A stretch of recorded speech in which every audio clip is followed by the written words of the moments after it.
বাংলাদেশের নামত বিদেশীর নামত চালনি দি চেকিল হয় না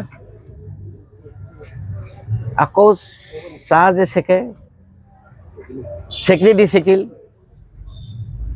এনআরসিত পানির ফিল্টারে দি চেকিল হয় না আৰু কি কৰিব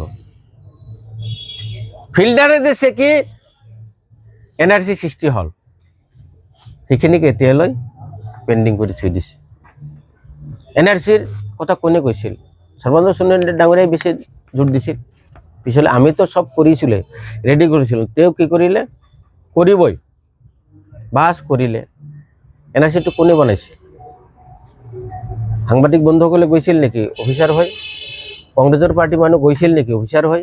কোনে হৈছিল বিজেপি চৰকাৰৰ অফিচাৰ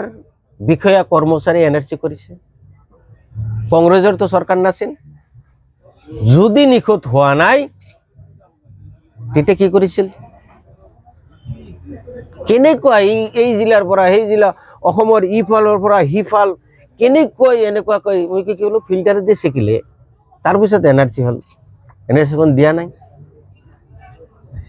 আৰু সৰ্ববৃহৎ ৰাজনৈতিক কেলেংকাৰী বুলি আমি কম 1 লাখ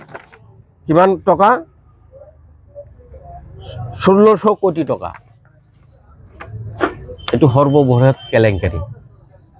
আৰু ইমান টকা খৰচ কৰি এনআৰসি কৰা হল সেই এনআৰসি এতিয়ালৈ ভাৰতীয় নাগৰিকক প্ৰদান নকৰিলে সেইটো আমি সেই চাৰ্জশ্বিটত আনিছোঁ অভিযোগৰ নামত আনিছোঁ অসমৰ বানপানীৰ যিটো সমস্যা